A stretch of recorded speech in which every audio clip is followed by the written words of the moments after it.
Hello, friend. Welcome back. This is part two of our four-part series on what a typical family's top 5 expenses are and how you can reduce them. So, this is part two. If you missed part one, go back 2 episodes ago to 88. And also make sure that you subscribe for notification on the next 2 episodes in our series as well. So today we are going to go over several tips on how you can save money on another one of the top 5 expenses for families, which is transportation. So let's get into the list. I've got over 20 tips for you to help reduce transportation costs. So what is included in transportation? That typically includes things like your car payments if you have a loan on your car, or if you lease it, that's going to be the payments.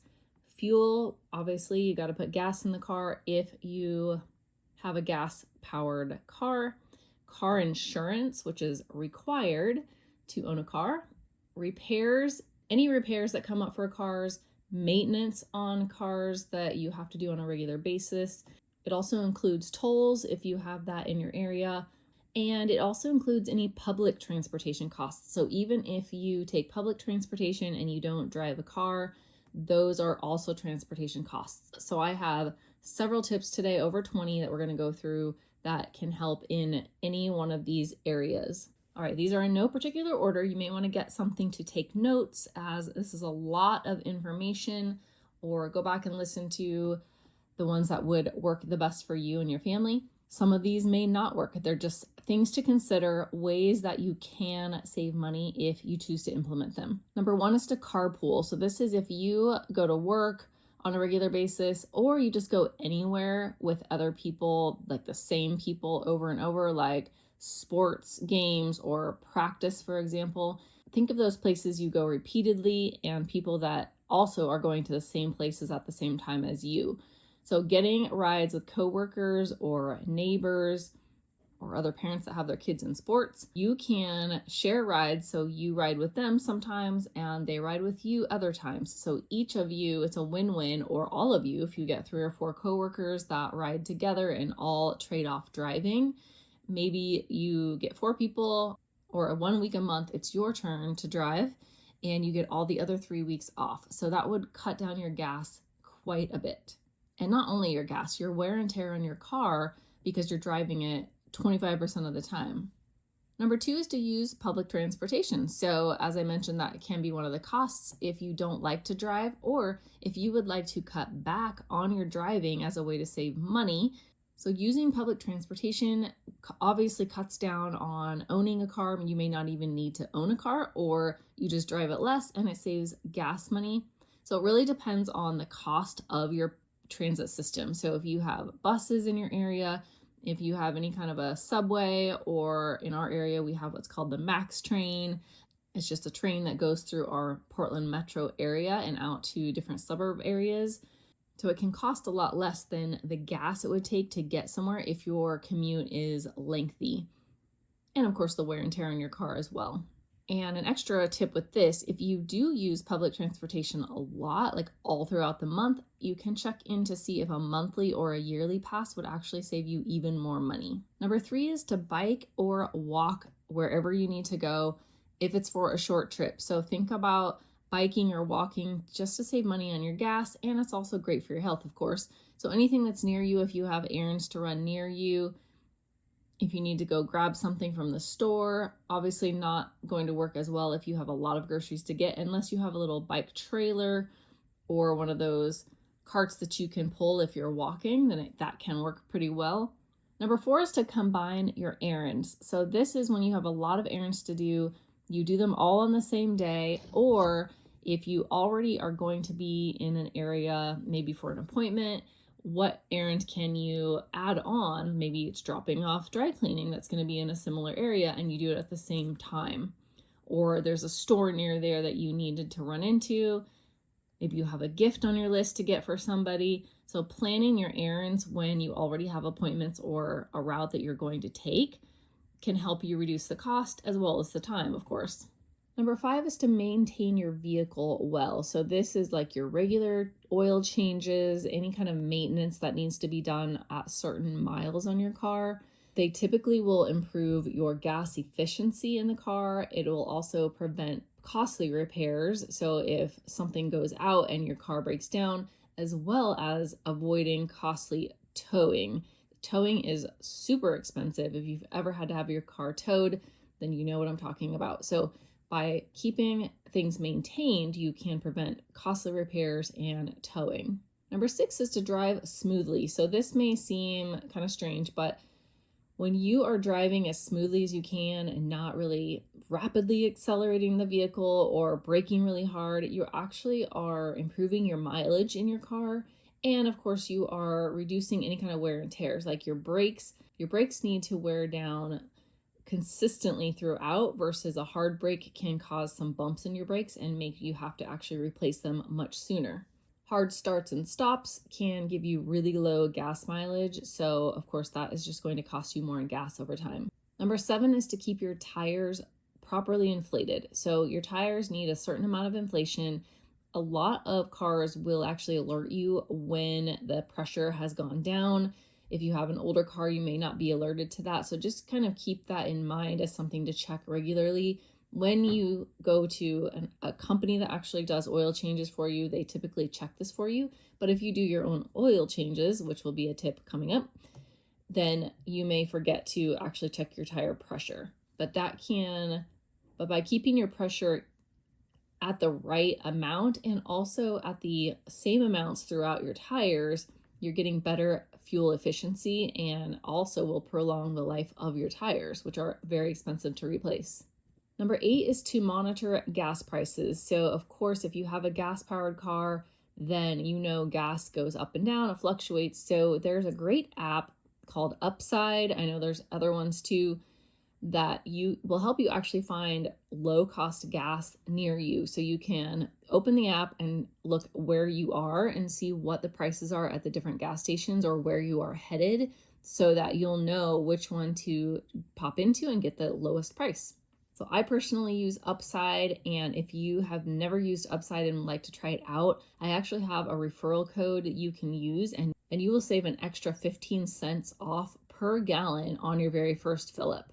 So if you want to use my code, get the Upside app. My referral code is Mandy, that's Mandy, Mandy 72475. So again, Mandy 72475 is my code on the Upside app to get you an extra 15 cents off per gallon on your first fill up. And I'll also have the link, an affiliate link, in my description as well. And I like Upside because it is a very well-known app, which means it covers a lot of areas. So if you are frequently traveling or finding yourself in just different parts of your metro area, it will it will show you the cheapest gas in that area. Number 9 is to plan efficient routes. So anytime you're driving anywhere, there are certain navigation apps that can actually give you the routes that are the fastest or the shortest. They will show you which routes will actually take up the least amount of fuel, and you can see the routes that have the least amount of traffic. So that obviously saves you time and also saves you gas at the same time. Number 10 is to telecommute when possible. I know when we were on lockdown from COVID, this was very, very popular. A lot of people still are working from home.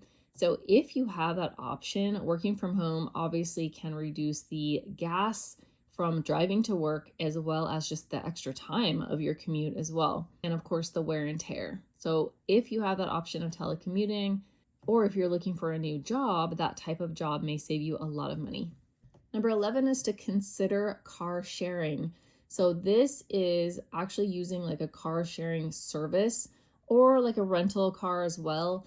Both are considered car sharing if you don't actually need a car every day. So if you don't want to have a car, you could sell your car if you don't need one. And a lot of times you can get really good rates if you just need a car once in a while. Turo, if you've ever heard of Turo, or if you haven't, it's Turo. And it is typically costs less than renting a car. So this is where people can actually put their own vehicles up for rent, and you can rent them, and you can find them in most areas in the United States. I'm not sure if they're in other countries, but possibly, but they're usually a lot less expensive than actually renting a car at a rental company. You can see their ratings, so you know who to trust. You can pick from all types and varieties of vehicles. So it can be a really great way to save money if you hardly ever need a car, or if you want a car on a vacation, it will save you then as well, typically over a rental car. And if you are looking for extra income, as a side note, Turo can be a great way to put your car up and be available to renters to earn you some extra money. Number 12 is to downsize your vehicle. So you can look into getting a smaller, more fuel efficient car.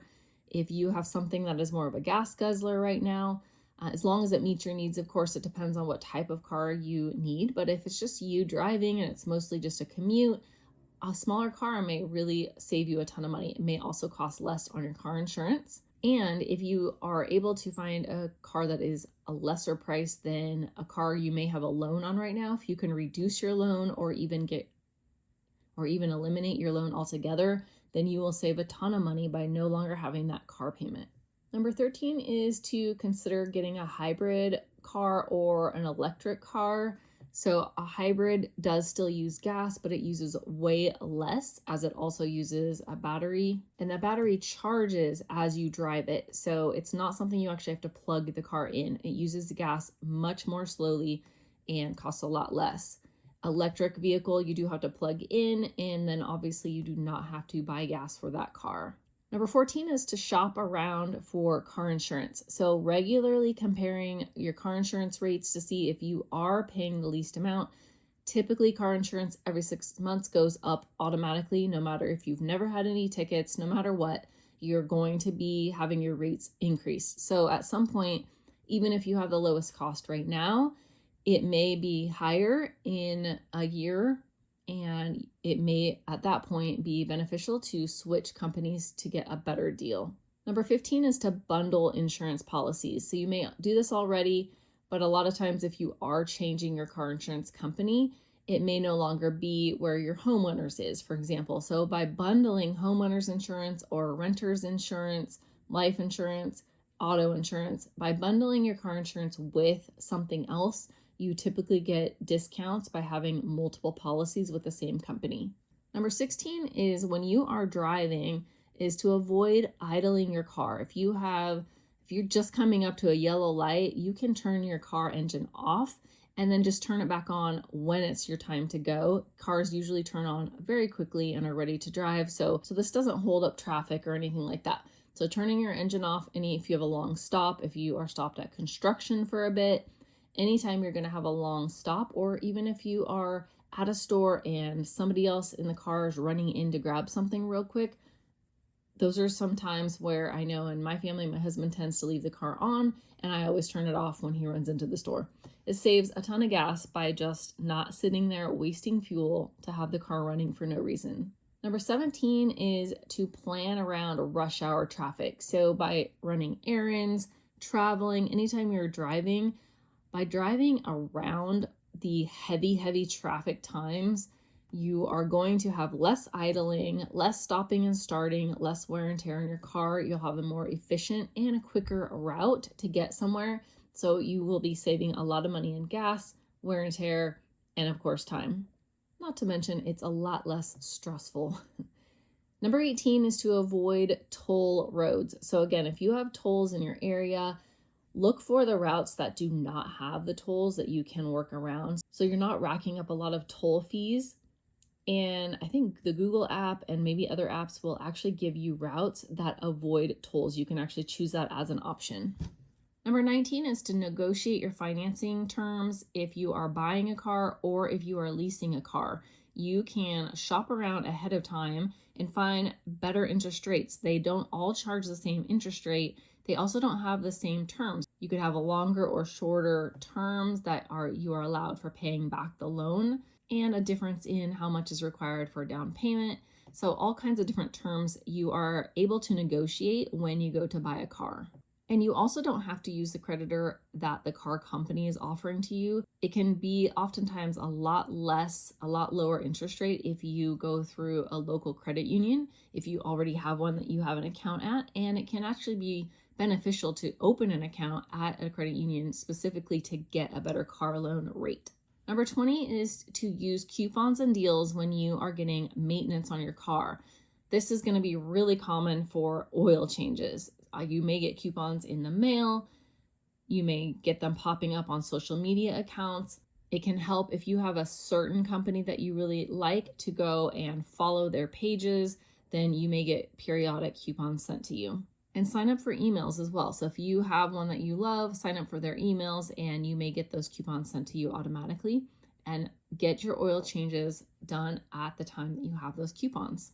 Number 21 is to DIY your oil changes. As I mentioned previously, DIY oil changes, any kind of maintenance that you can learn how to do, and also car repairs. So anything that is past maintenance that needs to be repaired, there are YouTube videos with tutorials on almost every single kind of car repair and on almost any type of vehicle that you can imagine. So watch some, see if it's something that you feel like you would be comfortable trying out. Watch multiples, get an idea of how it's done, what parts would you need, do a little research, and in no time at all, you'll be able to handle that repair on your own. Number 22 is to consider just going down to one vehicle for your household if you can swing it. If somebody is more of a stay-at-home parent, if somebody works from home most of the time, see if going down to one car would work and just sharing a car, or one taking the other one to work and then heading on to their job or back home. By just going down to one vehicle, you can cut the other one that you get rid of out of your car insurance altogether and reducing your insurance costs, as well as your licensing and registration fees that you have to pay periodically, and just even the upkeep on a second car. And then tip number 23 is to save up for any car purchases and only buy them used. I'm sure you have heard that buying a brand new car, as soon as you drive it off the lot, that value is greatly reduced. And if you have a loan on that, you automatically owe way more than it is now worth. So by saving up ahead of time, you can buy a car in cash and get better deals typically. You're also not going to have car payments. You're not going to have interest on a loan. And then by buying used, you are taking advantage of a car that the price has already come closer to matching the value, or maybe even less than what it's worth if you can find a deal. Just a side note on all of these, most of these strategies and tips actually, not only do they save you money, but they also are better for the environment. So if that's something that's important to you, it's a win-win. You're doing both at the same time. And these tips can greatly reduce your monthly expenses in the transportation category, which again, as I mentioned, is one of the top 5 consistently for most families. All right, let me know in the comments which one you are going to tackle first. I would love to know what area you are going to look into to start saving money right away. And don't forget to subscribe, as I mentioned before. Remember to subscribe now for part 3 next week and part 4 the following week. So we have 2 more categories that we're going to be doing a deep dive on, helping you save a ton of money in our top categories, top expenses as a family. So thank you for being here with me today. Let me know what you plan to work on, and I will talk with you in a few days for our monthly challenge. Talk to you then. Blessings to your family.